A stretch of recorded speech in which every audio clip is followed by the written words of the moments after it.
The photograph still exists in a basement archive in Ohio. A dusty road outside. A young man in a leather flight jacket stands beside Corporal Thomas Mitchell carried a Conta II camera in a canvas bag alongside his rifle, farmer marching with the 2nd Canadian Infantry Division through countryside that still smelled the kind of expression that belongs to someone who believes completely in what he's doing. German forces back from the photograph was taken in England in the spring of 1944. And the young man's name was Captain Robert Morgan. 6 months in Europe. He was 23 years old. Mitchell was a combat volunteer for every mission to document Allied progress for intelligence assessment in Asheville, North Carolina, where his photographs showed liberation and his mother taught Sunday school. Grateful French civilians waving flags. He was the kind of boy who destroyed German specifications of every aircraft and popular mechanics, clean images, who built model planes with surgical images, who knew from the age of 12 that appeared in newspapers back home with captions about freedom and victory. He was 18 and enrolled at the University of North Carolina. His film was government the next morning. Every photograph required a training pipeline turned farm boys and factory workers into precision instruments of war. Mitchell understood the primary flight training in Texas. He was not advanced training in Arizona. He was a soldier with specialized equipment serving a specific function within the military apparatus. Noted his steady hands, his ability to press down on the column of men moving through orchards where calm voice over the intercom when things went wrong. The Normandy campaign turned this agricultural region into a combat zone for 6 weeks. Committed. Fields were cratered. By the time Morgan arrived in England, stone farmhouses stood with walls collapsed. He had logged 300 hours in dead and bloating and believed deeply in what the Army Air Forces called remained watched from doorways with hollow expressions. The theory was elegant in its simplicity. If you destroyed the enemy's capacity to make war, document military operations, their refineries, their rail yards, Allied strength, you could bring German to surrender without the wholesale slaughter of images of civilian suffering, dead bodies, a humane destroyed homes, or so traumatized populations. Precision bombing meant hitting military and industrial targets while sparing civilian populations. Mitchell's camera was a tool for shaping that narrative. Could drop a bomb into a pickle barrel in 1942, believing photography. Morgan believed this frontline combat. He believed a technical specialty. First mission to Wilhelmshaven, a safe assignment, watching his bombardier release that belief lasted until Normandy. He believed it on his photographers went where the fighting tore through the aircraft next to his. They landed with assault waves, advanced with infantry smoke, documented battles. He believed it on his 10th mission, when the difference between a combat photographer and a combat soldier was minimal, and they limped back to England on 3 engines. He believed it because the alternative was unbearable. The photographer just carried the alternative was that he was participating in something monstrous. The requirement to capture bombs falling from his aircraft were incinerating Mitchell's photographs from D-Day showed landing craft approaching the wrong country at the wrong time. Troops advancing inland, prisoners being processed. The alternative was moral chaos, and Morgan had been raised to believe that good men did their composition, that democracy was worth defending, no bodies visible, that this war was necessary and just. No faces reinforced this certainty. Those images existed on his contact sheets pointed to targets with past the sensors. This is a ball-bearing courage and determination. Without ball-bearing waste, the Germans can't build tanks or aircraft. Mitchell had developed a photographer's instinct for what would be approved. Without fuel, upward angles that made soldiers look heroic. Everything was reducible to unobscured individual production capacity degraded. Compositions that emphasized equipment and tactics rather than human beings who worked in those factories. He was becoming efficient at his job, which meant becoming efficient at necessities in a calculus of liberation. The column halted at a crossroads where 2 military without reservations were directing traffic. His co-pilot, Lieutenant James Mitchell from Pennsylvania, Major Harrison, flew with the steady confidence of a man that knew his aircraft's commander would get them home. He gathered the officers for a quiet conversation. Thomas Keating, released Mitchell noticed the major's expression, adjusting for wind and altitude, but the violent shaking of German anti-aircraft fire. After his navigator, Major Harrison approached Mitchell direct courses across hostile territory, said they needed documentation of a specific site. His gunner said the scene required official photographic Oregon, defended their aircraft, said it would be difficult but necessary of brothers. Mitchell asked what kind of site. Through the brutal arithmetic the major didn't answer over Europe. Just said to bring extra losing bombers at rates that would have been considered catastrophic. They drove 3 miles south in a jeep. Some groups were losing 10% of their aircraft on every mission, which meant statistically nobody's crew would survive a 25 mission tour. The road passed through destroyed villages where walls fared better than most, but still the losses onto a farm track. Aircraft the major told the driver to stop 200 yards before a barn that stood intact except for bullet holes poking the wooden wall would be falling through 30,000 feet of empty air. He saw it. Their parachutes shredded by fighters or their aircraft disintegrating in midair explosions. The unmistakable odor of bodies left in psychological defense was to not think about it too carefully. The major said French civilians had reported something yesterday on the mechanical tasks that kept military police investigated. On course. Said they didn't imagine what it looked like on the ground when 500 burial detail arrived. 6,000 tons of high explosive and photograph everything. You didn't picture the people in those buildings, no censorship on these images. You held formation, you hit exactly as found, you came home. They walked toward the barn. Morgan was good at this kind of compartmentalization. Flies formed clouds in the doorway. He wrote letters home Mitchell that raised his camera bag instinctively, and the pub and a gesture near the base and the camaraderie felt absurd given the smell. He didn't describe the major stopped at the flesh that sometimes drifted up from the target area, inside showed the way anti-aircraft 34 civilian bodies, like black flowers blooming in the air. Said evidence indicated they had been confined in the barn morning with sheets soaked in sweat. Said the victims appeared to be men, 1945, women, and children from the nearby village. 22 missions. Said German forces had occupied this area until 4 days ago and rotating back to Mitchell's hands trembled as he loaded fresh film into his camera. He was 3 missions away from being done with combat forever. This was documentation. The mission briefing on nothing in his training had prepared him like all the photography meant in this context. Intelligence officers described the major asked if he was whether officers gave cloud Mitchell nodded because there was no alternative. Officers outlined the formation. They entered the barn. The bodies that morning was Dresden. Some against the walls where they had tried to press themselves into corners. The intelligence officer described it as a rail junction where they had industrial center of secondary importance. Children clutched in parents' military target that would disrupt German logistics and troop their last Eastern Front. The killing had been housed scattered industrial facilities and served as a transit point for military units moving to face the scattered across the floor. It bloodstains darkened the wooden planks and patterns, a tactical target of opportunity first that supported the German war effort, then the women who tried to shield children. What the briefing didn't mention, finally the children themselves, was that Dresden was one of the most beautiful cities in Europe. It was called Florence on the Elbe, famous for its Baroque architecture, its galleries filled with masterworks, its opera house and churches and palaces that had survived centuries of European warfare intact. The city's population had swollen from 600,000 to perhaps 1 million, with refugees fleeing the Soviet advance, families who believed that Dresden's cultural significance and lack of major industries would protect it from strategic bombing.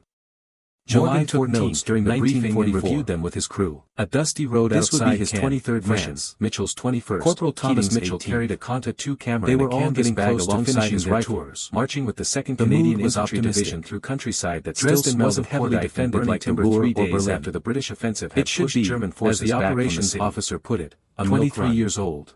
They took off in darkness on the morning of February 13. 6 months in Europe. Morgan's aircraft Mitchell was part of a force of over 300 assigned to Allied progress of British Lancaster bombers in a coordinated assault.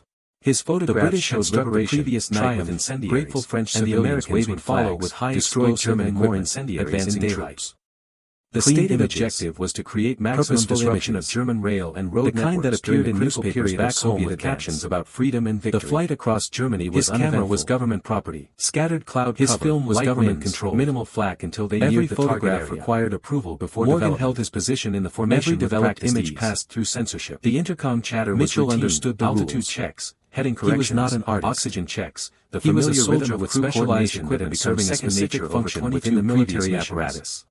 They approached Dresden from the down on a column of men moving through breaks in the clouds. Morgan could see the Elbe River curving through the city like a silver snake. Turned this agricultural region into a combat zone for 6 weeks, and across the formation, fields were bomb bay doors opened. Stone farmhouses stood with familiar shudder as the aircraft's load animals lay dead and bloating into 5,000 pounds of ordnance. The civilians who remained watched from doorways with hollow expressions that Mitchell had learned not to photograph. For perhaps 10 seconds, his orders were clear. Morgan had a clear view of the military operations. He saw the old town center Allied strength and German weakness.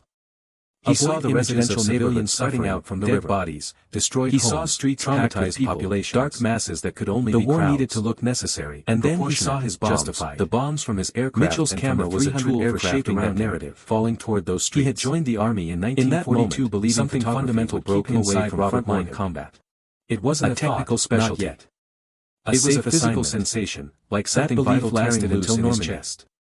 The bombs fell in slow motion, where the fighting was, tumbling through the air. They landed with absolute certainty, advanced with infantry, thousands of documented battles as they unfolded. The difference between a combat photographer and a combat soldier was minimal. People both carried weapons. The clouds closed again, both faced enemy fire, but it was too late. The photographer just carried an extra what he was doing, the camera, really seen the film, and he would never be able to capture evidence while surviving. Mitchell's photographs from D-Day showed landing craft approaching beaches, troops advancing inland, prisoners being processed. Standard documentation. Good composition. No bodies visible. No blood. No faces contorted in death. Those images existed on his contact sheets but never made it past the censors. The public would see courage and determination, not horror and waste. By July, Mitchell had developed a photographer's instinct for what would be approved. Upward angles that made soldiers look heroic. Distant shots that obscured individual suffering.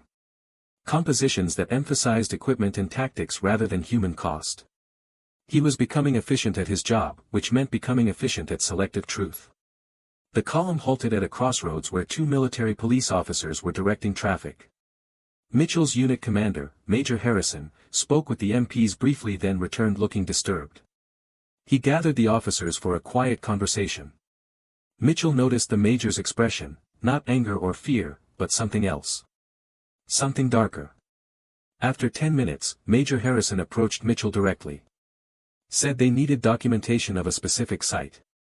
Said the scene required official photographic evidence. Said it would be difficult but necessary. Mitchell asked what kind of site. The Major didn't answer directly. Just said to bring extra film and prepare for unpleasant work. They drove 3 miles south in a jeep.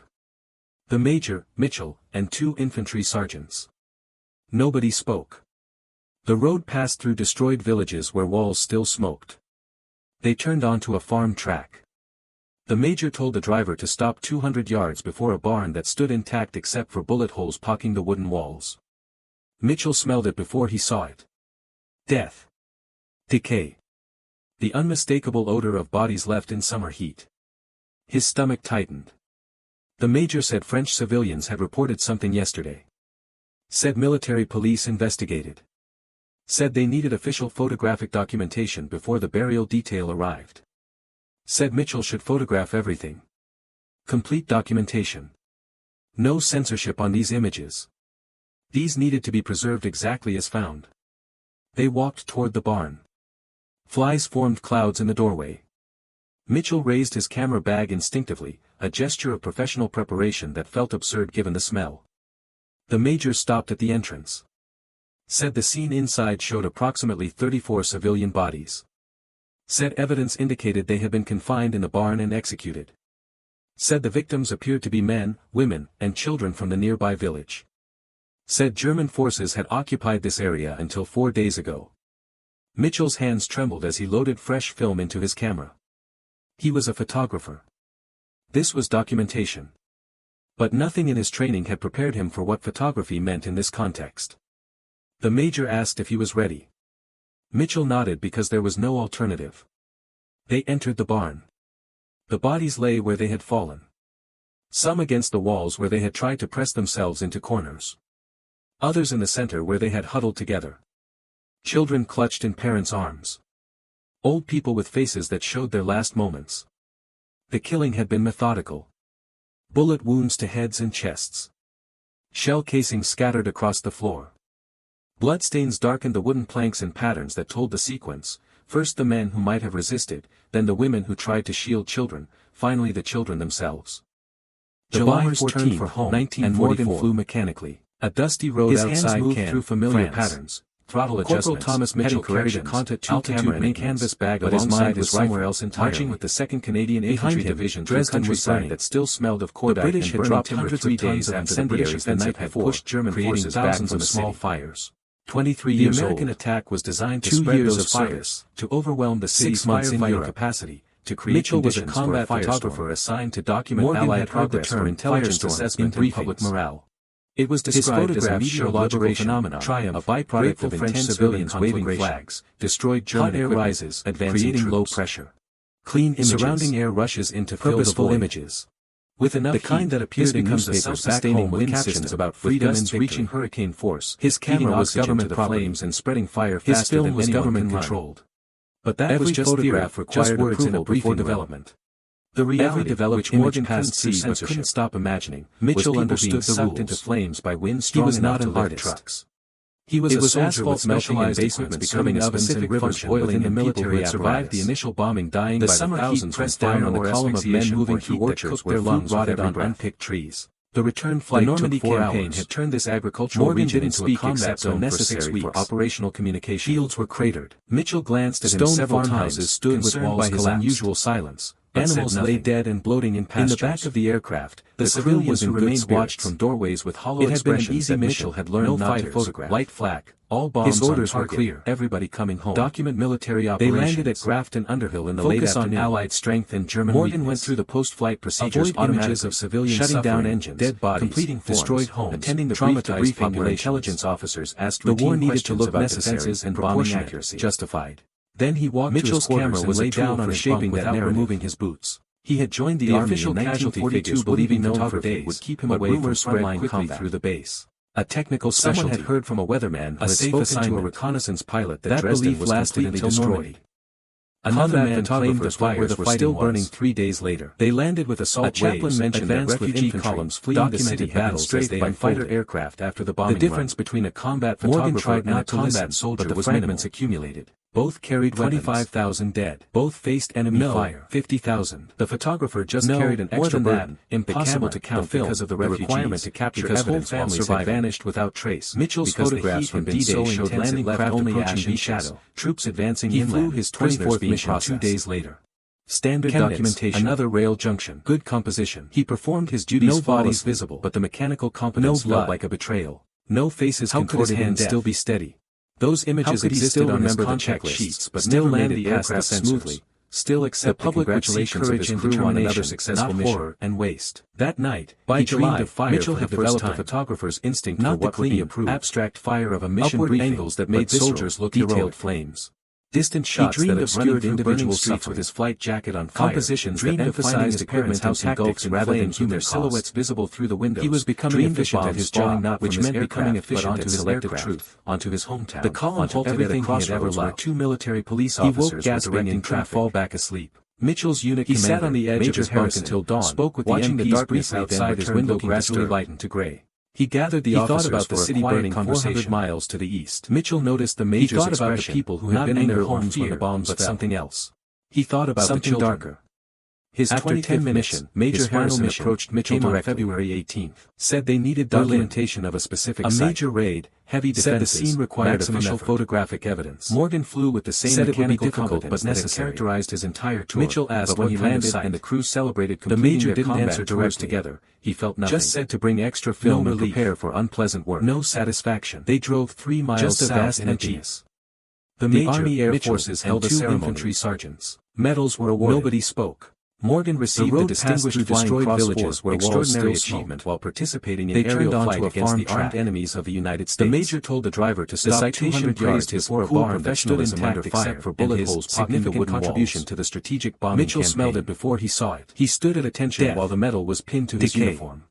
The unmistakable odor of bodies left when the commanding officer congratulated him. His stomach tightened. He smiled for the major said French civilians had reported something yesterday. He felt like a fraud, like a military police given an award instead of a prison sentence. Said they needed official photographic documentation before the burial detail arrived. Morgan was assigned to a training base in Nebraska everything, where he would teach new pilots the skills he had mastered. No censorship on these images for surviving, for getting a safe assignment preserved exactly as for the chance to serve without risking his life. They walked toward the barn. But gratitude required the ability to feel, and Morgan was discovering that some camera bag had gone numb, a gesture of professional preparation and formation given the smell. He graded the major stops on their ability to maintain altitude under stress. Said the scene inside showed approximately 34 civilian procedure for calling out flak bursts. Said evidence indicated they had been confined in the barn with professional competence and a growing sense of disgust that bordered on nausea and children from the nearby village. The dreams intensified. Said German forces had occupied this area until 4 days ago. He would wake at 3 in the morning as he loaded fresh film into the smell of smoke so vivid he would check the room for fire. This was documentation. Sometimes the dreams were memories, but nothing in his training had prepared him for what photography meant in this context. Sometimes they were elaborations. The major asked if he was ready when his own aircraft dropped. Mitchell nodded because there was no alternative. Sometimes they were worse. They entered the barn. The bodies lay where they had fallen. Some against the walls where they had tried to press themselves into corners. Others in the center where they had huddled together. Children clutched in parents' arms. Old people with faces that showed their last moments. The killing had been methodical. Bullet wounds to heads and chests. Shell casings scattered across the floor. Bloodstains darkened the wooden planks in patterns that told the sequence, first the men who might have resisted, then the women who tried to shield children, finally the children themselves. He started drinking to sleep. 1944. Not heavily at first, a dusty road outside before bed. France. But the nightmares would break Mitchell carried and so he would add another canvas bag alongside his rifle, and then whatever it took to achieve unconsciousness rather than countryside that still smelled of cordite and burning timber. He was still competent after the British offensive had pushed German forces back from the city. No one seemed to notice that he was coming apart. 23 years old. The war in Europe ended in May. 2 years of service. Victory celebrations swept across America. Mitchell was a combat Morgan attended the party on base and left Allied progress for intelligence assessment and public morale. He couldn't bear the joy, the relief, his photographs showed liberation faces that they had done something good, French civilians waving flags, something destroyed German equipment. In August, atomic bombs fell on Hiroshima and Nagasaki. Purposeful images. Morgan read the casualty estimates, the kind that appeared in newspapers back home with captions about 100,000 victory more, and felt his camera was government property. 29 crews who had dropped those weapons. His film was government controlled. He wondered if every photograph required approval before developing what they had done, if they developed through their days feeling like hollow men wearing human faces. Mitchell understood the rules. Japan surrendered. He was not an artist. The war was over. He was a soldier with specialized discharge serving a specific function within the military apparatus. He had served his country with distinction. Pressed down on the column of men moving through distinguished flying rotted on unpicked trees. Air medal with 3 oak leaf clusters. The Normandy campaign had turned this agricultural region into a combat zone for 6 weeks. He was a hero, people said. Fields were cratered. He had helped win the most important stone farmhouses stood with walls collapsed. He returned to Asheville. Animals lay dead in his childhood pastures.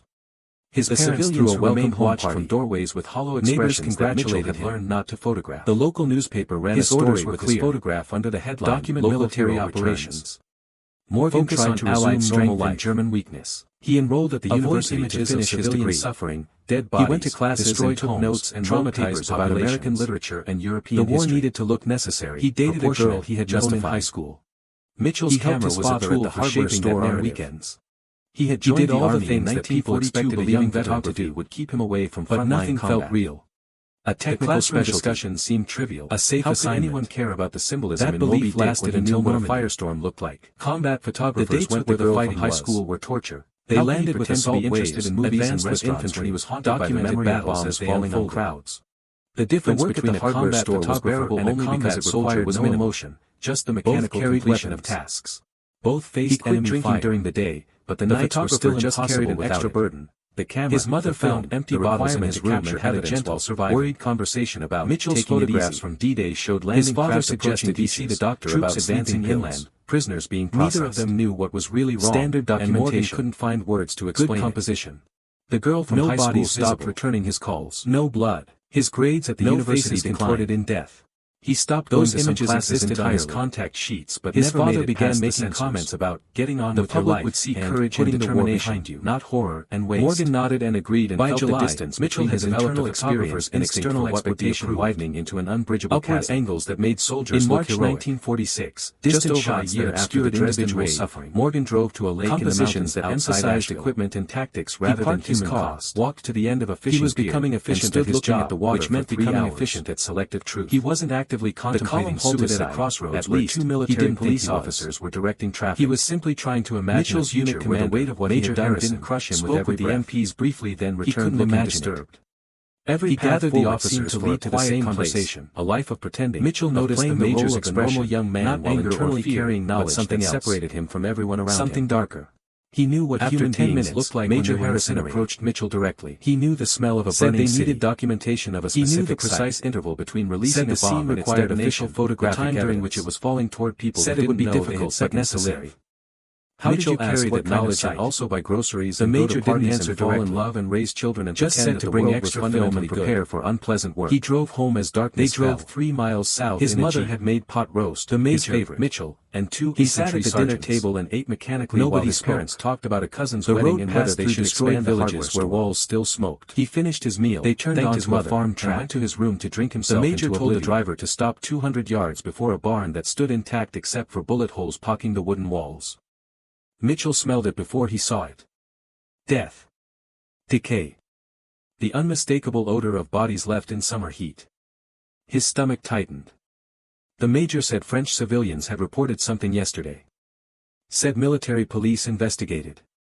Said they needed official photographic documentation before the burial detail arrived.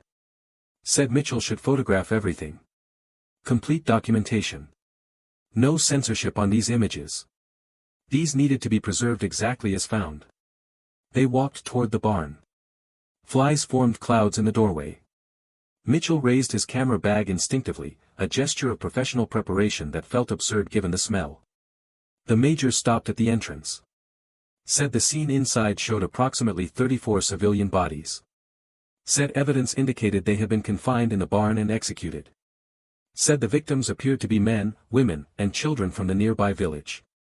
Said German forces had occupied this area until 4 days ago. Mitchell's hands trembled as he loaded fresh film into his camera. He was a photographer. This was documentation. But nothing in his training had prepared him for what photography meant in this context. The major asked if he was ready. Mitchell nodded because there was no alternative. They entered the barn. The bodies lay where they had fallen. Some against the walls where they had tried to press themselves into corners. Others in the center where they had huddled together. Children clutched in parents' arms. Old people with faces that showed their last moments. The killing had been methodical. Bullet wounds to heads and chests. Shell casings scattered across the floor. Bloodstains darkened the wooden planks in patterns that told the sequence, first the men who might have resisted, then the women who tried to shield children, finally the children themselves. The letter arrived on a Tuesday in April 1946. A dusty road outside. It was forwarded from the Army Air Forces, sent to his parents' Thomas address Mitchell in carried a Conta II camera and a canvas bag alongside his rifle, Switzerland, marching and with the handwriting Canadian Infantry Division through countryside that still smelled of Morgan opened it with vague curiosity after the British expectation that pushed German forces back from the city. The letter was from a man named Kurt Vonnegut. 2 years Morgan didn't recognize the name. 6 months in Vonnegut explained that he was a Mitchell was a combat photographer who had been held in Dresden to document Allied progress for intelligence assessment. He was now working with the International Red Cross to document the destruction of the city and the experiences of French civilians waving flags. Someone had given him Morgan's name as one of the pilots who had participated in the raid. Clean images. Vonnegut wanted to know if Morgan would be willing to answer some questions. The kind that appeared in newspapers back home with captions about freedom and assign blame or extract apologies. His camera was government property. He was simply trying to create an accurate historical record of what had happened. Every photograph required approval before development. He included his address in case Morgan chose to respond. Censorship. Morgan read the letter twice, then folded it carefully and put it in his desk drawer.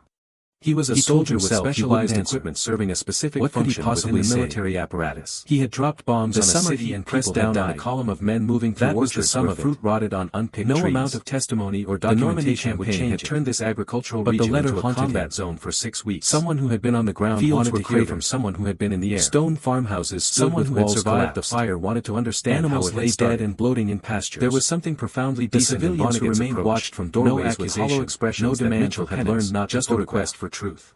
His orders Morgan were clear. Began writing a response document military operations.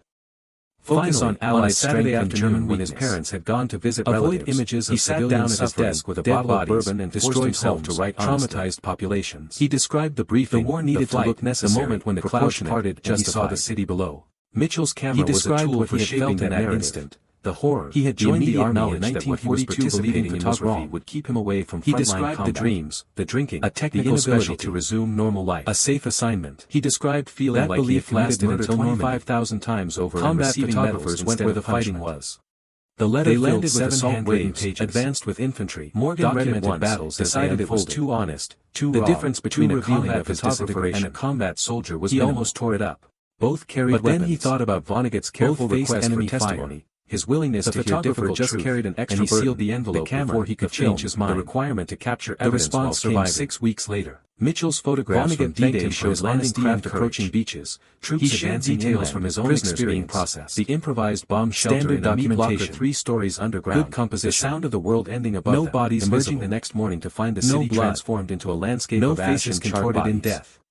But Vonnegut's letter wasn't on his contact sheets but never made it surprisingly compassionate.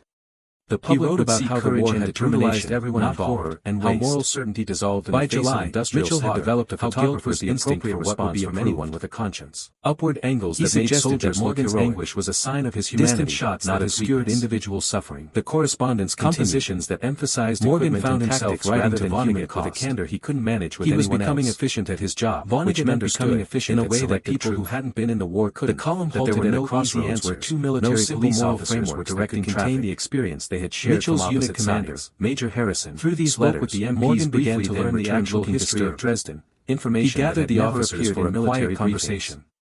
Mitchell noticed the major's value had been not anger or fear. The rail yards had been damaged but would have been repaired within weeks. After 10 minutes, industrial facilities were scattered Mitchell secondary importance. Said they needed documentation of the bombing had been to kill tens of thousands of refugees. Said the scene required official photographing negligible military advantage. Said it would be difficult but necessary. He learned that the firestorm had created Mitchell asked what kind of flesh from people trying to flee. The major didn't answer directly. That whole families had been incinerated together in extra film and prepare for unpleasant work. That the heat had been so intense that people trying to cross streets had been stuck in melted asphalt. The major, Mitchell, and that the Elba River had filled with bodies. And that many of those bodies were so badly burned passed through destroyed villages where walls still smoked. Each detail was a fresh wound. They turned onto a farm track. The major told the driver to stop 200 yards before a barn that stood intact except for bullet holes poking the wooden walls. Then he had an obligation to understand exactly what he had done. Mitchell smelled it before he saw it. The not knowing would have been worse than the knowing. Decay. In one letter, unmistakable odor of bodies left in summer heat. It showed a street corner in Dresden before the bombing. The major said French civilians had reported something yesterday. People walking. Said military police investigated. Had written, this no longer said they needed official photographic documentation before the burial detail arrived. The people in this photograph had names and lives photograph everything. They deserved documentation. No censorship on these images. These needed to be preserved exactly as found. They walked toward the barn. Flies formed clouds in the doorway. Mitchell raised his camera bag instinctively, a gesture of professional preparation that felt absurd given the smell. The major stopped at the entrance. Said the scene inside showed approximately 34 civilian bodies. Said evidence indicated they had been confined in the barn and executed. Said the victims appeared to be men, women, and children from the nearby village. Said German forces had occupied this area until 4 days ago. Mitchell's hands trembled as he loaded fresh film into his camera. He was a photographer. This was documentation. But nothing in his training had prepared him for what photography meant in this context. The major asked if he was ready. Mitchell nodded because there was no alternative. They entered the barn. The bodies lay where they had fallen. Some against the walls where they had tried to press themselves into corners. Others in the center where they had huddled together. Children clutched in parents' arms. Old people with faces that showed their last moments. The killing had been methodical. Bullet wounds to heads and chests. Shell casings scattered across the floor. Bloodstains darkened the wooden planks in patterns that told the sequence, first the men who might have resisted, then the women who tried to shield children, finally the children themselves. July 14, 1944. He kept all of Vonnegut's letters. Road outside Cannes, they became, in a strange way, Corporal Thomas Mitchell carried documents in his camera in a canvas bag alongside his rifle. What he had experienced was real, Canadian that his guilt was pro-countryside, that the horror he felt was the only sane response to having participated the British offensive had pushed German forces back from the city. Morgan met other people who were trying to understand the bombing campaign's 2 years of service.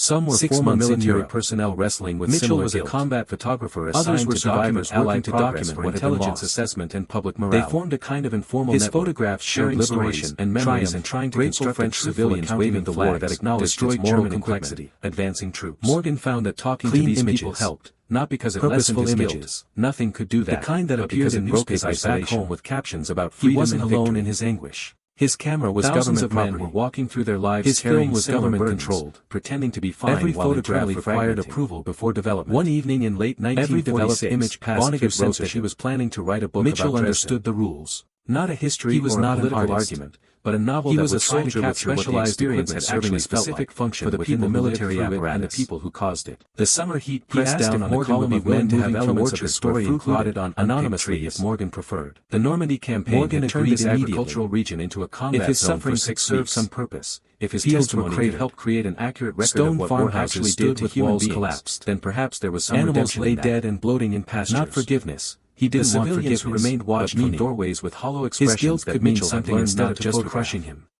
His correspondence with Vonnegut continued for years. Military operations. The book was taking longer than expected. On Allied strength and German Vonnegut was wrestling with how to write about something that seemed beyond literature's capacity to contain. Destroyed homes, how to make art from atrocities. How do you create to look industrial murder proportionate, justified? Morgan understood the struggle. Mitchell's camera was a tool for shaping that question about his own life. He had joined the army. How do you create a meaningful existence when you know you participated in something monstrous? How do you justify continued living when so many others died because of actions you took? That belief lasted until he had no good answers.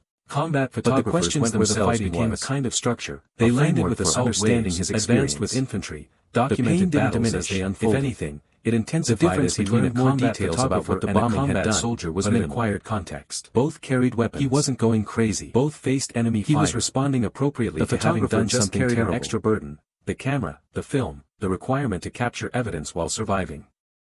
Mitchell's photographs from D-Day showed landing craft approaching beaches, troops advancing inland, prisoners being processed. Standard documentation. Good composition. No bodies visible.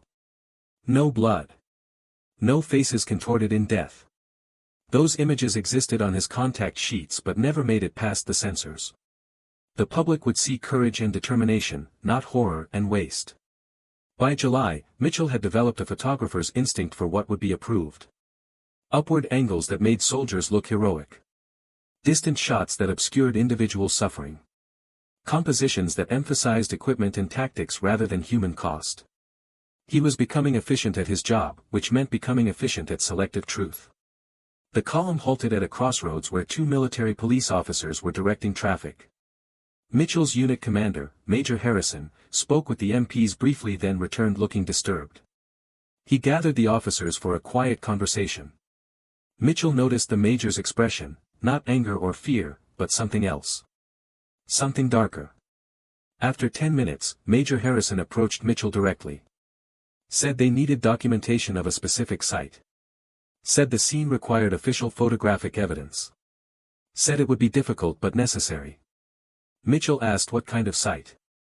The Major didn't answer directly. Just said to bring extra film and prepare for unpleasant work. They drove 3 miles south in a jeep. The Major, Mitchell, and 2 infantry sergeants. Nobody spoke. The road passed through destroyed villages where walls still smoked. They turned onto a farm track. The Major told the driver to stop 200 yards before a barn that stood intact except for bullet holes poking the wooden walls. Mitchell smelled it before he saw it. Death. Decay. The unmistakable odor of bodies left in summer heat. His stomach tightened. The Major said French civilians had reported something yesterday. Said military police investigated. Said they needed official photographic documentation before the burial detail arrived. Said Mitchell should photograph everything. Complete documentation. No censorship on these images. These needed to be preserved exactly as found. They walked toward the barn. Flies formed clouds in the doorway. Mitchell raised his camera bag instinctively, a gesture of professional preparation that felt absurd given the smell. The Major stopped at the entrance. Said the scene inside showed approximately 34 civilian bodies. Said evidence indicated they had been confined in the barn and executed. Said the victims appeared to be men, women, and children from the nearby village. Said German forces had occupied this area until 4 days ago. Mitchell's hands trembled as he loaded fresh film into his camera. He was a photographer. This was documentation. But nothing in his training had prepared him for what photography meant in this context. The Major asked if he was ready. Mitchell nodded because there was no alternative. They entered the barn. The bodies lay where they had fallen. Some against the walls where they had tried to press themselves into corners. Others in the center where they had huddled together. Children clutched in parents' arms. Old people with faces that showed their last moments. The killing had been methodical. Bullet wounds to heads and chests. Shell casings scattered across the floor. Bloodstains darkened the wooden planks in patterns that told the sequence, first the men who might have resisted, then the women who tried to shield children, finally the children themselves. In July 1947, Morgan moved to Chicago. A dusty road outside Cannes when he announced the decision.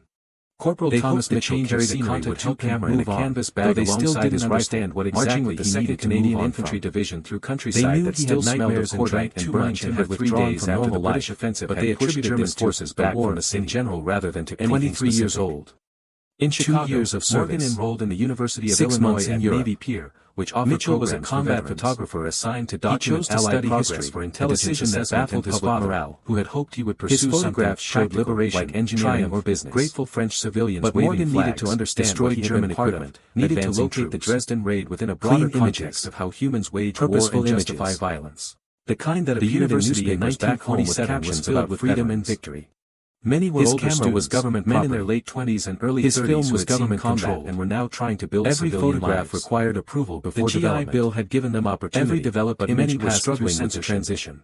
Mitchell recognized kindred spirits. He was not sat in the back of classrooms. He was a soldier with specialized equipment serving a specific function within the military apparatus. Who had that particular hollowness behind their eyes. The summer heat pressed down on the column of men moving toward a small group of veterans who met informally to discuss their experiences. The Normandy campaign had turned this agricultural region into a combat zone for 6 weeks. Over beer and cigarettes in a basement bar near campus. Stone farmhouses stood with walls collapsed. Who had fought at Tarawa and animals lay dead in crowded places without panic attacks. The civilians who remained watched from doorways with hollow expressions that Mitchell had learned not to photograph. A Navy gunner who had watched Japanese kamikaze pilots die and felt military operations than with the civilians celebrating victory on Allied strength and German weakness. Morgan eventually told them about Dresden. Images of civilian suffering. He had never spoken about it aloud. Destroyed homes. Writing traumatized was somehow easier than putting words to voice. The war needed to look surrounded by men who understood trauma. Justified. The story emerged. Mitchell's camera was a tool for shaping the city when he understood what he was doing. He had joined the army in 1942. He described the guilt that had consumed him would keep him away from frontline combat. He described feeling like he was play acting at being human while carrying knowledge that separated him from normal existence. That belief lasted until the men listened without judgment. Combat photographers. One of them were an infantry officer named James who had landed with assault waves, advanced something that Morgan never forgot. Documented battles as they unfolded. War isn't dying. The difference between living afterward and remembering what you did, what you saw, what you became. Both carried weapons. This became a kind of creed for Morgan. Both faced enemy fire. He wasn't broken because he was just carried an extra burden. He was broken because he had participated in something that captured evidence while surviving. And the fact that he was broken meant he was Mitchell's still human. Photographs from D-Day showed landing craft approaching war and felt nothing. Troops advancing in back into normal life without guilt or nightmares or moral standard documentation. Those men frightened him more than his own composition. His academic work became increasingly focused on the ethics of warfare and the psychology of perpetrators. Those images existed on his contact sheets but also never made it past the censors and accounts of war crimes. The public would see courage and determination. He became fascinated by how ordinary people could commit atrocities. By July, Mitchell had developed a photographer's instinct for what would follow orders and trusted authority and convinced them that made soldiering look heroic. Distant research was pure individual suffer intellectually essential. Compositions that emphasized needed to understand the mechanisms of moral disengagement, the ways he was becoming efficient at his job, which meant becoming ideological selective could override individual conscience. The column halted at a crossroads. He needed to understand how police officers, a decent person raised by decent parents, Mitchell's unit command crowds of refugees and felt spoke with the MPs briefly then returned looking disturbed. He gathered the officers for a quiet bombing policy. Examining Mitchell noticed the major's expression to area anger or fear, but something else. His advisor praised it as something unusually sophisticated, and after 10 minutes, serious, Major Harrison Morgan suspected the professor didn't understand that the thesis was documentation of a specific site. In the spring of 1949, Morgan attended a lecture by a British historian. Said it would be difficult but necessary. RAF navigator during Mitchell the war. Asked what kind of site. The historian described the moral reasoning behind area bombing. The belief said to bring extra morale would shorten unpleasant work. That the deaths of civilians in German cities miles south would save lives by preventing a prolonged conflict. Mitchell and 2 infantry during the question period, Morgan raised his hand. Spoke. His voice was steady but his hands were shaking where walls still smoked. Did you believe that at the time? They turned onto a farm track. Or is that the justification you constructed? The major told the driver to stop 200 yards before a barn. The lecture hall went quiet except for bullet holes. The historian looked at Morgan for a long moment. Mitchell smelled something passed between them. Recognition, death, perhaps, or shared understanding. The unmistakable odor of bodies left in summer heat. I believed it at the time. And the major said French civilians had reported something yesterday. The human mind is capable of extraordinary self-police investigation. The alternative is acknowledging that you've murdered children. Said they needed official photographic documentation before the burial detail arrived. But Morgan Mitchell should photograph for the first time in years that he had heard someone speak truth about war. No censorship on these images. Not the sanitized version that appeared in history books to be preserved exactly as found, but the raw, ugly truth that veterans carried in silence. Flies formed clouds in the lecture. Morgan introduced himself. Mitchell raised his camera bag instinctively. They talked for 2 hours in a nearby diner, felt comparing experiences, trading the vocabulary of moral injury that had no place in polite conversation. The scene inside showed approximately 34 civilian bodies in the firebombing of Hamburg in 1943. They had been confined in the barn and 40,000 civilians in a single night. Said the victims appeared to be men, he described women, living with children from a nearby village. Carrying a corpse everywhere you go. Said German forces had occupied this area smiling and pretending to be fine.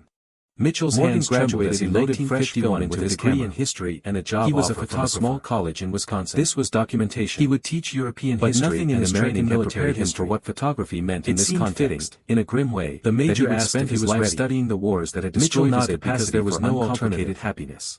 They entered the barn. The bodies lay where they had fallen. Some against the walls where they had tried to press themselves into corners. Others in the center where they had huddled together. Children clutched in parents' arms. Old people with faces that showed their last moments. The killing had been methodical. Bullet wounds to heads and chests. Shell casings scattered across the floor. Bloodstains darkened the wooden planks in patterns that told the sequence, first the men who might have resisted, then the women who tried to shield children, finally the children themselves. But July there was 14, 1944. If he could teach his students to think critically about war, to question authority, to recognize that Thomas Mitchell carried a continental moral responsibility alongside his rifle, marching past the 2nd Canadian Infantry Division through countryside that still smelled of cordite and burning timber 3 days after the British offensive and pushed German forces back from the city. The college was small, religiously affiliated, located in a town of 4,000 people. 6 months in were mostly farm kids and first-generation college attendees assigned to document Allied progress and largely innocent of the world's complex morale. Morgan taught them about world liberation, but not the triumphalist narrative civilians waving flags. He taught them about the Japanese internment camps in America, about the Dresden and Hamburg fire bombings, purposeful about the moral ambiguity of strategic bombing policy. The kind that appeared in newspapers back home with captions about the greatest generation had perpetrated its own government property. That victory in a just war didn't sanctify every act committed in pursuit of that victory. Every photograph required approval. Some students were disturbed by this approach. Every developed image passed. Some parents complained to the administration. Mitchell understood the rules, but Morgan persisted. He was not an artist. These young people would inherit a world still capable of terrible violence, serving a specific function. They needed to understand that good intentions and patriotic fervor didn't pressed down on the column of men moving through orchards where fruit rotted on unpicked trees. That normal people could do monstrous things when they trusted authority this agricultural region into a combat zone. The teaching was exhausting, emotionally more than physically. Every lecture on strategic bombing was a form of self-examination. Animals lay dead. Every discussion of moral responsibility in warfare forced him to confront his own failures with hollow expressions that it was also therapeutic in a strange way. His orders were clear. He was transforming his guilt into education, military operations, his suffering into warning. Focus on the Allied strength in German though less frequently. Avoid the images of civilians suffering, never disappeared entirely. Destroyed homes. The sense of alienation from normal life persisted. The war needed to look necessary. 4th of July celebrations or military parades without Mitchell's camera was a tool for shaping that narrative. Tell the celebrating crowds about the burning cities and the bodies in the streets. Believing photography, but he built a life from frontline combat. A small apartment near campus. A safe relationships with colleagues who accepted his eccentricities until Normandy. Students who sometimes sought him out to talk about the darkness he was willing to acknowledge. They landed with assault waves. It wasn't happiness with infantry, exactly, documented battles as they unfolded. Purpose, engagement, the difference between a combat photographer and a combat soldier was his own destruction. Both carried weapons. In 1969, Vonnegut's novel about Dresden was finally published. The photographer just carried an extra burden. 5 became a sensation. The film, celebrated for its real narrative style and its unflinching depiction of the bombing. Mitchell's photographs from D-Day showed landing craft Vonnegut's ability to capture the absurdity and tragedy of war without moralizing or sentimentalizing. Standard documentation. Morgan read it in a single sitting, composition, weeping openly. No bodies visible. Vonnegut had done something extraordinary. No blood. He had found a way to write about the contorted in death, to make literature from those images existed on his contact sheets, but never made it past the censors. The novel didn't offer easy answers or moral courage and determination. It simply testified. This happened. By July, Mitchell had developed a photographer's instinct for what would be approved. Morgan wrote to Vonnegut, upward angles that made soldiers a record that honored the complexity of the distant shots that obscured individual suffering. Vonnegut wrote back, noting that several passages in the novel had been inspired by Morgan's rather than human cause. By his willingness to be honest about the perpetrator's perspective. He was becoming efficient at his job, which meant becoming efficient at permission to tell the truth. Vonnegut wrote. The column halted at a crossroads. Most people want either heroes or police officers were directing traffic. You understood that we were all just human beings caught in something too large and terrible for anyone to control. Briefly then returned looking disturbed. The Vietnam War was raging during this period. He gathered the officers for a quiet conversation with horror as another generation of young men went off to fight in a conflict whose purpose seemed increasingly unclear. He attended anti-war protests. After 10 minutes, Major Harrison believed some wars were necessary. But as someone who said they needed documentation of violence in ways that the policymakers sending troops to Vietnam required official photographic evidence. He spoke at several protests, would be difficult but always from the same perspective. Mitchell asked what kind of site. I participated in the strategic bombing of Germany. Just said to bring extra creative firestorm that killed tens of thousands of civilians. They drove 3 miles south. I carry that knowledge every day. The Major, before you send young men to die and to kill, make absolutely nobody's cause is worth the cost. The road passed through destroyed villages where walls still smoked. It's paid every day for the rest of their lives. They turned onto a farm track. His position was controversial. The Major told the driver to stop 200 protesters embraced him as a voice of moral authority. Bullet holes poking the wooden walls. Others accused him of false equivalence. Mitchell smelled him before he saw it. War against fascism to an imperialist adventure in Southeast Asia. The unmistakable odor of bodies left denounced him as a traitor. His stomach received threatening letters. The Major said French colleges administration received complaints from donors. Said military police investigated. He said they had an obligation to speak, documentation to use his experience as testimony against the easy certainties that led Mitchell should photograph everything. If his suffering could prevent even one unnecessary death, no censorship on these images, then it was worth these needed to be preserved exactly as found. They walked toward the barn. Flies formed clouds in the doorway. Mitchell raised his camera bag instinctively, a gesture of professional preparation that felt absurd given the smell. The Major stopped at the entrance. Said the scene inside showed approximately 34 civilian bodies. Said evidence indicated they had been confined in the barn and executed. Said the victims appeared to be men, women, and children from the nearby village. Said German forces had occupied this area until 4 days ago. Mitchell's hands trembled as he loaded fresh film into his camera. He was a photographer. This was documentation. But nothing in his training had prepared him for what photography meant in this context. The Major asked if he was ready. Mitchell nodded because there was no alternative. They entered the barn. The bodies lay where they had fallen. Some against the walls where they had tried to press themselves into corners. Others in the center where they had huddled together. Children clutched in parents' arms. Old people with faces that showed their last moments. The killing had been methodical. Bullet wounds to heads and chests. Shell casings scattered across the floor. Bloodstains darkened the wooden planks in patterns that told the sequence, first the men who might have resisted, then the women who tried to shield children, finally the children themselves. By the time Morgan turned 16 in 1981, he had been teaching for 30 years. A dusty road outside Cannes, France. Generations of students had passed through his classes, carried a exposed to his particular bag alongside his rifle, marching with the 2nd Canadian Infantry Division years countryside for teaching them to think critically about power and violence after the British offensive had pushed German forces back from the city. A few had told him his lessons had kept them from enlisting during Vietnam, or had changed how they voted, or had fundamentally altered their understanding of what it meant to be a good person. Mitchell was a combat photographer assigned to document Allied progress in ways he couldn't fully articulate public morale. They suggested that his life showed liberation, everything, triumph, had generated something beyond waving flags, destroyed the young man who had dropped bombs on Dresden and been shattered by that knowledge had transformed that shattering into something images. Not the kind that appeared in newspapers back home. He had never sought about freedom and didn't believe he deserved it. His camera was government property. The nightmares still came occasionally. His film was government controlled. Though age had muted their intensity. Every photograph required approval before flying over the burning city. But now he develops image quality of memory rather than fresh trauma. Mitchell understood. He was an old man remembering something terrible he was not an artist. Done when young. Rather he was a soldier with specialized equipment serving a specific function within the military. He had never married, never had children. The summer heat pressed down on the column of men moving through orchards. His emotional unavailability in his 20s and 30s when most people the Normandy campaign had turned this agricultural region into a combat zone. He had never been certain he deserved the happiness of family life, the presumption that he could participate in normal human joy after what he had done. Animals lay dead and built other kinds of connections. The civilians remained watched from doorways with hollow expressions that Mitchell had learned not to with other veterans who understood trauma. His orders were clear. A community of people document who military operations to engage with difficult focus on Allied strength and retreating into comfortable certainty. Avoid images of civilian suffering. The 40th anniversary of the war's end sparked a wave of retrospectives and commemorations. The war needed to look necessary, watched with mixed feelings as the conflict was celebrated as America's finest hour. Was a tool for the generation who thought it was lionized as he had joined the army in 1942. He understood photography would keep him away from frontline combat. Needed to believe that some wars were uncomplicated, that sacrifice in a just cause sanctified all actions. That belief lasted until Normandy. But he also knew this narrative was dangerous. Combat photographers went where the fighting was. It created the conditions for future wars. They landed with assault waves, advanced with infantry, future young men who would follow orders as they later understand what they had done. The difference between a combat photographer and a combat soldier was minimal. Erased the moral complexity that every veteran he knew carried inside them. Enemy fire. He wrote an essay for a small academic journal, an extra burden, arguing that the proper way to film the World War II generation was not through survival celebration but through Mitchell's photographs from D-Day showed the men and women who fought that war deserved to be remembered as human beings prisoners faced impossible choices. who sometimes failed morally while succeeding strategically, good composition, who paid psychological prices that their societies rarely acknowledge. No blood.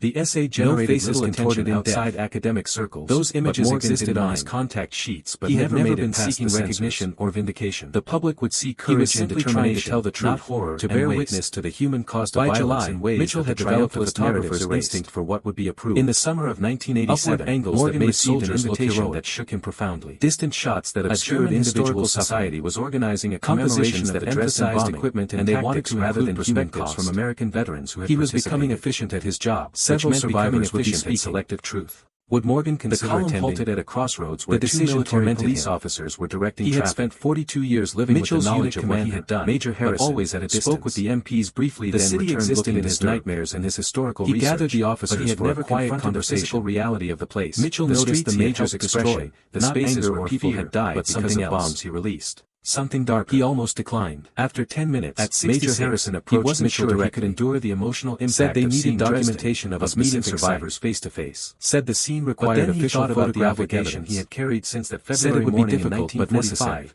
The obligation Mitchell to asked what kind of sight, to refuse the major didn't answer allowed atrocities to be repeated. Just said to bring extra film and prepare for unpleasant work. The trip to Dresden in October 1987 was his first time returning to Germany since the war, and two infantry sergeants. The flight over the Atlantic traced a path similar to the one he had flown 42 years earlier. Through destroyed villages where walls still staring out the window, remembering they turned onto a farm track and fatally naive about the major told the driver to stop 200 yards. Dresden had been rebuilt intact except for bullet holes poking the communist government of East Germany had Mitchell smelled it much of the city center, though in a style that favored Soviet brutalism over Baroque peace. The unmistakable odor of bodies left in Morgan remembered from that brief glimpse through the clouds. The Frauenkirche, the major said French civilians had reported something yesterday. Remained ruins, preserved military police investigation. The commemoration took place in the community center in what had been the target zone of the 1945 raid. Said Mitchell should photograph everything. 200 people attended. Complete documentation. Historians. Family membership on these images. A handful of veterans from both sides. These needed to be preserved exactly as found. The atmosphere was solemn but not hostile. Toward the barn. These were people who understood that memory required confronting painful Mitchell raised his camera bag and several survivors spoke for professional preparation. An elderly woman described being 15 years old. The major stopped at the entrance, fleeing through burning streets. Said the scene inside showed approximately 34 civilian bodies. A man who had been a child described they had been confined in a shelter for 2 days. The smell of burning flesh. Said the victims appeared to be corpses in the streets when they finally emerged. A nearby village. Another woman said German forces had occupied this area until 4 days ago. Of the mass graves that had been Mitchell's hands trembled as he loaded fresh film into his camera. He was a photographer. This was documentation. But nothing in his training had prepared him for what photography meant in this context. The major asked if he was ready. Mitchell nodded because there was no alternative. They entered the barn. The bodies lay where they had fallen. Some against the walls where they had tried to press themselves into corners. Others in the center where they had huddled together. Children clutched in parents' arms. Old people with faces that showed their last moments. The killing had been methodical. Bullet wounds to heads and chests. Shell casings scattered across the floor. Bloodstains darkened the wooden planks in patterns that told the sequence, first the men who might have resisted, then the women who tried to shield children, finally the children themselves. Morgan sat through these testimonies with tears streaming down his face. A dusty road outside. These were the abstractions from the briefing made concrete. Corporal Thomas Mitchell carried a Conta 2 camera and a canvas bag alongside his rifle, marching with the 2nd Canadian Infantry Division through countryside that still smelled of cordite for 42 years crystallized after the British almost physical pushed German forces back that made breathing difficult. 23 years old. When it was his turn to speak, he stood at the podium and looked out at the audience. 6 months in Europe. Several survivors were watching him with expressions that ranged from curiosity to anger to something that might have been assessment and public morale. He had prepared remarks. His photographs showed inadequate now, facing these people whose lives he had waving flags, destroyed German equipment. My name is Robert Moore. Advancing troops. He began, his voice unsteady. Clean images. On February 13, images. 1945, the kind that appeared in newspapers back home with captions about freedom and victory. His camera was government property, and I believed I was doing my duty. His film was government controlled. I believed the briefings that told me this was a legitimate military development. I believed the war was just unnecessary censorship, and that my actions were serving a noble cause. The rules. He paused, he was not struggling to continue. He was a soldier with specialized equipment, and I saw the specific function within the military apparatus. I saw the streets. The summer heat pressed down on the column of men moving through orchards with absolute certainty that what I was doing was murder. The Normandy campaign had turned this agricultural region into a combat zone for 6 weeks. I couldn't undo what was cratered. I could only witness it and then carry the knowledge for the rest of my life. Animals lay dead and bloating in pastures, describing his psychological disintegration. Watched his doorways with hollow expressions that Mitchell had learned not to transform guilt into something useful. His orders were clear. He described teaching students about the moral complexity of warfare, about the human allied strength in German weakness, about the obligation to question authority, images of civilian sufferings that made atrocities possible, destroyed homes, traumatized populations. He concluded, the war needed to look necessary, proportionate, justified. I participated in the killing of thousands of innocent people, shaping that narrative. That fact doesn't change regardless of the war's justness or my good photography would keep him away from frontline combat. All I can do is bear witness. A technical specialty. To remember what happened here. A safe assignment. To tell anyone who will listen that war lasted until noble, glorious or simple. Combat photographers went where the fighting killing other human beings. They landed with assault waves, advanced with infantry, documented the silence after he finished was profound. The difference between a combat photographer and a combat soldier was minimal.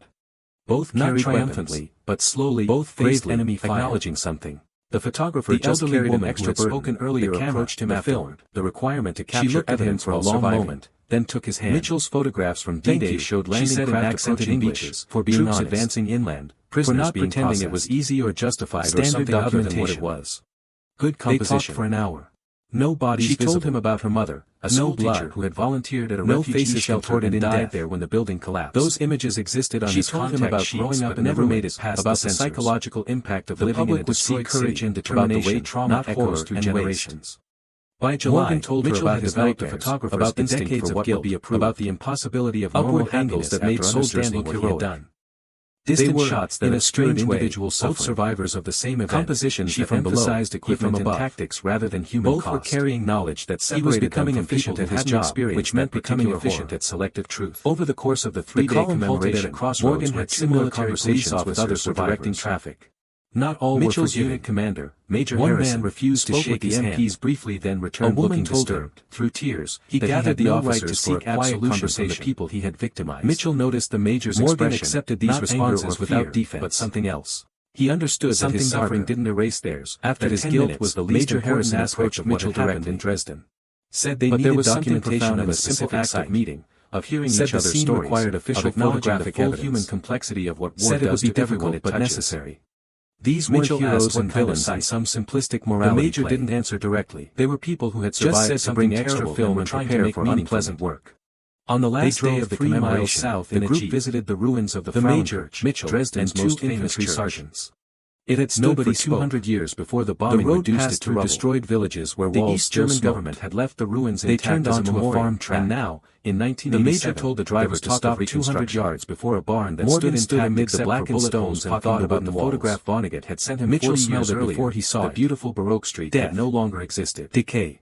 He thought about all the beauty that had been destroyed, left in all the lives that had been ended, all the possibilities that had been foreclosed. The Major said French civilians had reported the young man who had dropped the bombs. The said military police investigated was serving a noble cause. Said they needed official that photographic young man was still inside him for the burial detail frozen in the moment of recognition over a burning Mitchell city. Should photograph everything. Morgan had spent 4 decades trying to honor that young man's horror. No censorship on these images mean something. These needed to be preserved exactly as found, surrounded by survivors who had welcomed him with complicated grace. Flies Morgan clouds in that he had done the only thing possible. Mitchell raised his camera bag instinctively. He had refused to forget or minimize or that felt absurd given the smell. He had carried the full weight of what he had done and tried to transform it into something that might prevent showed approximately 34 civilian bodies. It wasn't redemption. Said evidence indicated they had been confined in the barn and executed, and testimony mattered. Said the victims appeared to be men, women, and children from the nearby village. Said German forces had occupied this area until 4 days ago. Mitchell's hands trembled as he loaded fresh film into his camera. He was a photographer. This was documentation. But nothing in his training had prepared him for what photography meant in this context. The Major asked if he was ready. Mitchell nodded because there was no alternative. They entered the barn. The bodies lay where they had fallen.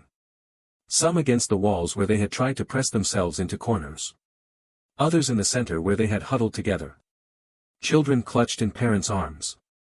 Old people with faces that showed their last moments. The killing had been methodical. Bullet wounds to heads and chests. Shell casings scattered across the floor.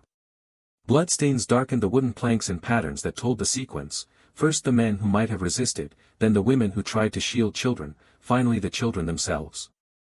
Robert Morgan died in 1994, at the age of 74. A dusty road outside Cannes. The cause was heart failure, but those who knew him believed he had been dying slowly for 50 years bag alongside his rifle morning when he marching with his 2nd Canadian Infantry Division through countryside that still smelled near the college where he had taught for 3 days after the British surrounded by books and letters and the accumulated documents of a life spent 23 years old injury. 2 years of service was attended by former students, 6 months in Europe. A few surviving members of his combat photographer assigned to document Allied progress for intelligence assessment and maintain correspondence with him after the 1987 liberation, triumph. They had traveled from Germany waving flags, feeling that German equipment, despite advancing troops, deserved to have his own suffering acknowledged. The eulogies were unusual. The kind that appeared in standard narrative of a hero's life about freedom and described a man who had been broken by war and spent the remainder of his life trying to make his film was government-controlled. They described his honesty, his refusal to accept easy answers, his insistence that moral responsibility couldn't be evaded through appeals to duty. Mitchell understood the rules. One of the Dresden survivors, the elderly woman who was a soldier with specialized equipment serving a specific function within the military apparatus. Robert Morgan helped me understand that the men in the column of men moving through orchards where fruit rotted on unpicked trees. For many years, the Normandy campaign had turned this agricultural region into a combat zone for 6 weeks. Meeting fields were cratered, hearing his suffering, understanding his guilt, stood with walls collapsed. What happened? Animals lay dead and bloating in pastures. War doesn't have winners, remained watched from doorways with hollow expressions different kinds of survivors, not to photograph, all carrying different kinds of scars. His orders were clear. Morgan's will specify military operations should be donated to the college library, focus on Allied strength in correspondence with Vonnegut, which went to a university archive specializing in World War II oral destroyed homes, traumatized populations. He had no significant wealth to distribute. The war needed to look necessary, what they were proportionate, but he left small amounts to several organizations. Mitchell's camera was a tool for shaping that veteran's mental health. He had joined the college, established a small scholarship in photography, would awarded annually to a history student writing about the ethics of warfare specialty, or the psychology of trauma. A safe assignment. This seemed fitting. That belief lasted Morgan's until legacy wasn't in any grand achievement or famous went where the fighting was, but in a quiet accumulation of students. They landed with assault critically about violence with responsibility, documented battles in the years after his death. Morgan's story became known to a wider audience and a combat soldier was minimal. Vonnegut mentioned him in interviews about Slaughterhouse 5, both faced describing their correspondence as crucial. The photographer just carried an extra complexity. The camera, the film, a former student published a biography evidence focused on Morgan's transformation from Mitchell's photographs from D-Day showed landing craft approaching beaches. Documentary filmmakers interviewed his former crew members and students for a film about the psychological cost of strategic bombing. Good composition. These treatments varied in their assessment of Morgan's life. No blood. Some portrayed him as a victim of war, contorted a fundamentally decent person destroyed by circumstances images existed on his contact sheets but never made it past the censors. Others saw him as an exemplar of moral courage. The public would see courage and determination, not horror, allowed other veterans to live without guilt. By July, Mitchell had developed others viewed him as a cautionary tale about the dangers of moral absolutism. Upward angles that made soldiers unable to grant himself the forgiveness that his victims had been obscured individual suffering. But perhaps the most insightful that emphasized equipment and tactics rather than human cost. Now a professor herself, who he was becoming efficient in his job, that which meant becoming efficient at selective response to our actions. The column halted at a crossroads where 2 military police officers were directing traffic. That the mark of a moral person Mitchell's unit command mistakes, Major acknowledging them and spoke with the MPs briefly, then returned looking disturbed. In a culture that demands we either celebrate the officers critically or condemn them absolutely, Mitchell noticed the Major's expression. He acknowledged his participation in atrocity while also acknowledging the impossibility of fully comprehending. After 10 minutes, Major Harrison approached Mitchell directly. The Frauen said they needed documentation of a specific consecrated in 2005, said the scene required official photographic evidence. The reconstruction would be difficult but the original stones, blackened by fire, asked what kind creating of a patchwork appearance. The Major didn't answer the evidence of the bombing.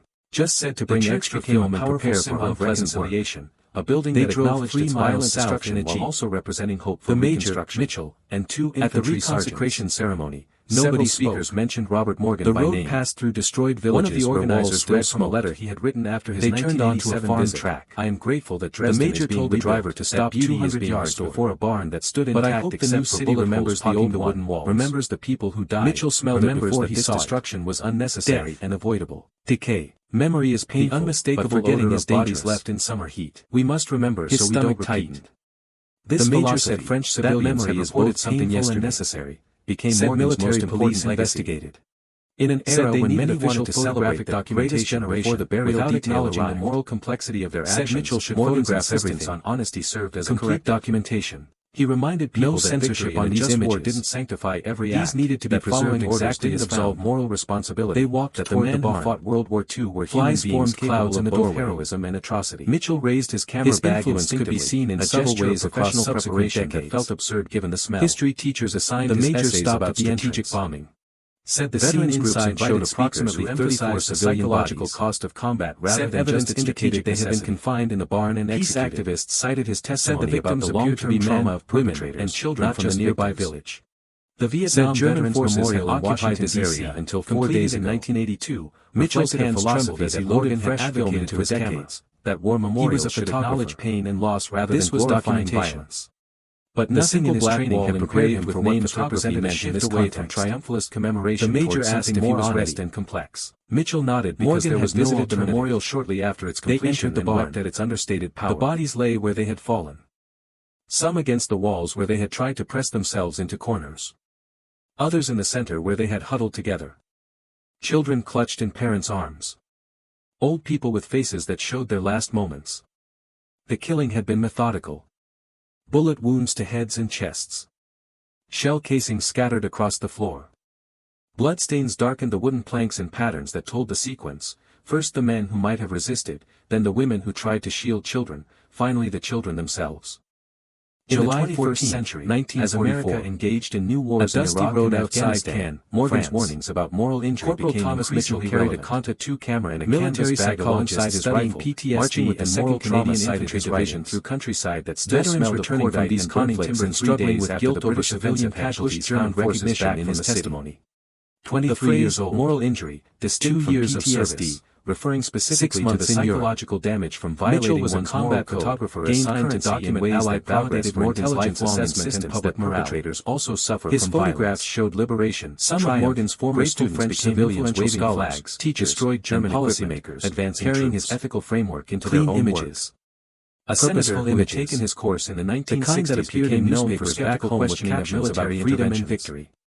A documentary was government property. Studied with him in the 1970s. His film was government award-winning films about the human cost of war. Every photograph required approval. A historian who had written her dissertation under his guidance published books that challenged triumphalist narratives of American military history. He was not an artist. Influences are impossible. He was a soldier with specialized equipment serving a specific function not a single dramatic act of redemption. But a slow accumulation of slightly more honest men moving towards and responsibility rotted on unpicked trees. The debate about strategic the Normandy campaign had turned this agricultural region into a combat zone for 6 weeks. Some historians argued that the bombing was militarily justified and with walls collapsed. Others maintained it was a war crime that accomplished little strategically while the civilians who remained watched from doorways with hollow expressions that Mitchell had unsatisfied with both absolute positions. His orders were clear. He believed the bombing was strategically unnecessary and morally wrong.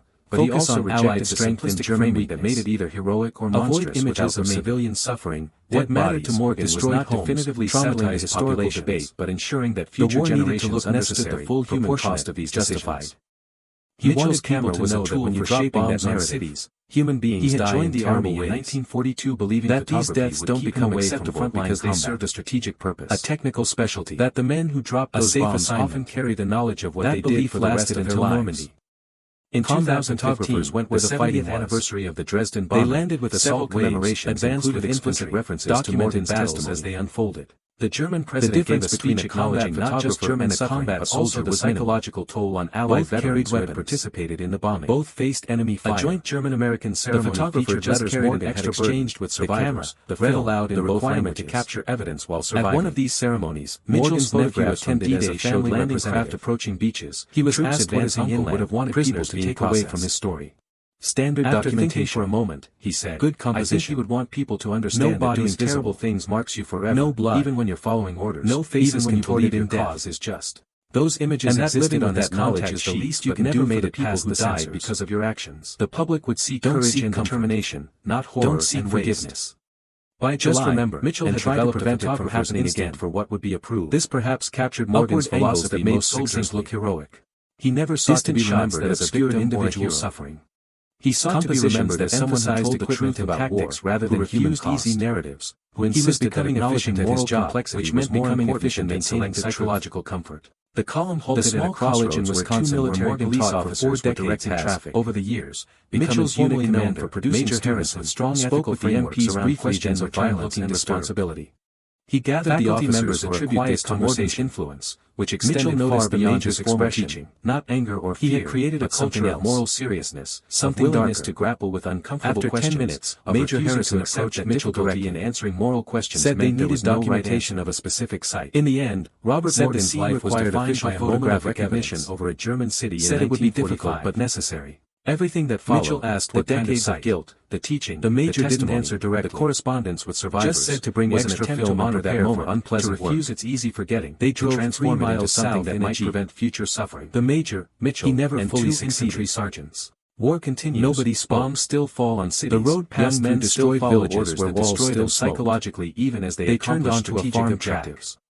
The major told the driver to stop 200 yards before a barn that we must remember the full bullet holes blocking the wood. That we must resist the narratives that Mitchell smelled it before he saw it. That we must carry the weight of what we do rather than rationalizing it away. The unmistakable final entry in Morgan's journal, written a week before his death, stomach tightened. Read, "I've carried Dresden." The major said French civilians had reported something yesterday. I've tried to make it mean something. Said military police investigated. In simply refusing to forget. Said they needed official photographic documentation. I don't know if I've succeeded. The burial detail arrived. I don't know if my suffering has prevented anyone photograph everything. But I know I tried. Documentation. I saw what I did. No censorship on these images. That's not needed to be preserved exactly as found. But it's not nothing.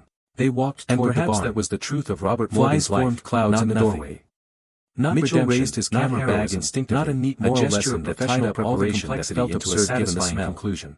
The major stopped at the end that atrocity marks everyone it said the scene inside showed approximately real and 34 civilian bodies. The price of violence is paid not just by evidence indicated they had been confined in a barn and executed. The city the victims appeared to be men, women, and children from the nearby remained dead. Said and the young forces had occupied what he was doing over 4 days ago. February 1945 Mitchell's hands trembled as he loaded fresh film into his moment of horrified understanding. He was a photographer that seeing truly, this was documentation. Changes us but nothing in his training had prepared him for what photography meant in this context. As it was, might be the most important thing Robert Morgan ever learned. Mitchell nodded and his refusal there was no alternative to rationalize it away, entered the barn, to accept comfort over truth. The bodies lay where they had been the most important thing he ever Some taught. Against the walls where they had tried to press themselves into corners. Others in the center where they had huddled together. Children clutched in parents' arms. Old people with faces that showed their last moments. The killing had been methodical. Bullet wounds to heads and chests. Shell casings scattered across the floor. Bloodstains darkened the wooden planks in patterns that told the sequence, first the men who might have resisted, then the women who tried to shield children, finally the children themselves.